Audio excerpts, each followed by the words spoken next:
Hi boys and girls, Miss Lauren here with Mrs. Bear, and I thought we'd try something a little bit different. Today in church school we're starting a new unit for the rotation model curriculum, and that unit is called Who is Jesus? Who is Jesus? Great question. So I thought I would make a little video to teach you a little bit about the scripture and the lesson, and then do a quick activity that you can also do at home. I'll send the instructions to your parents, okay? So this unit, like I said, is called Who is Jesus? Who is Jesus? Do you know Jesus? You do. Okay, let's learn. So we're gonna explore Jesus and his teachings and the stories of him in the Bible throughout this unit. And we're gonna focus on a little bit of scripture, and it comes from the book of Matthew, chapter 16, verses 15 through 16. Okay, so listen. And this is Jesus talking. He said to them, "But who do you say that I am?" Peter replied, "You are the Christ, the Son of the living God." Okay, so in this passage, Jesus was talking to his friends, his disciples, and asking them, what are people saying about me? Do they believe that I'm, who I say I am, or what are they saying? And so they told him what, people were kind of saying about him.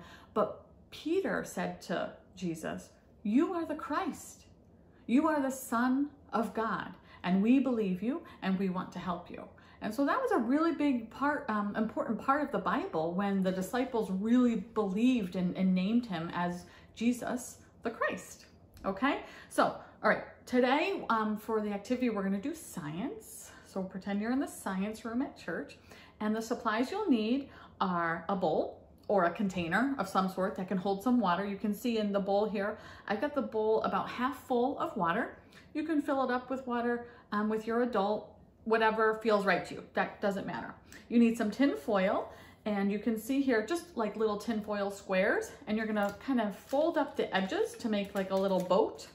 This is the first one I did. I didn't really know what I was doing.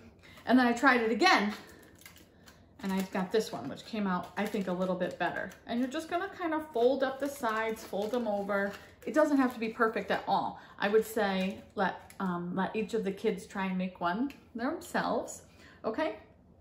And then the lesson plan that I had said to use marbles.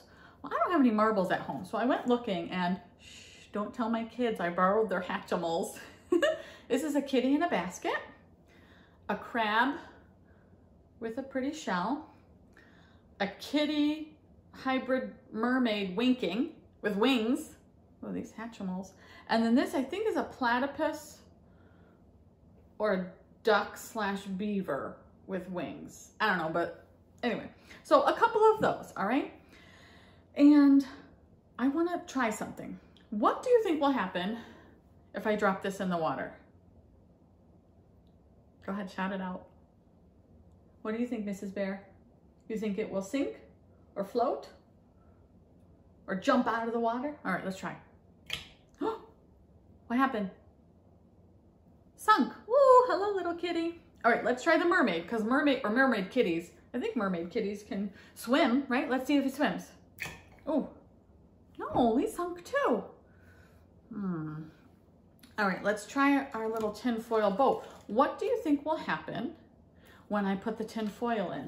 Mrs. Bear, what do you think? You think it's also gonna sink? Yeah, because it's pretty big. Look how big it is. It's solid. All right, let's try. It's floating. Oh, little boat. Oh, that's kind of cool. All right, now we've got our little platypus beaver duck thing. What do you think will happen when I put the platypus on the tin foil? Will it sink? The whole thing? Blub, blub, blub, blub, blub. I don't know, let's try. Ah, it's floating. All right, let's try the crab. Do, do, do, do, do, do, do. It's floating. Isn't that cool? Okay, so you're probably thinking, what does floating Hatchimals have to do with Jesus, Miss Lauren? What? Hatchimals were not in the Bible. You're right about that, thank goodness. But what we're talking about here is getting to know There's a bird outside my window. Hi. Okay, what does Hatchimals have to do with Jesus? Well, we're getting to know the stories of Jesus. And one thing that Jesus was able to do in the Bible was make the impossible seem possible, okay? And so that's what we have here, right? In the scripture, the larger scripture, some people were saying that Jesus should be a warrior, he should fight, but Jesus showed them a different way. Some people thought Jesus should be a prophet, which is someone who kind of knows all and can see the future maybe. No, Jesus showed them a different way. So just what people thought Jesus was, he showed them that he was different and that he could make the impossible possible. So through God and through Jesus, through your faith, you can do what may seem impossible at first, okay? Jesus came to show us that the most important thing is our love for God and our love for others. So that's it, okay? You can try this at home with your adult, and I hope you have fun with it. Bye.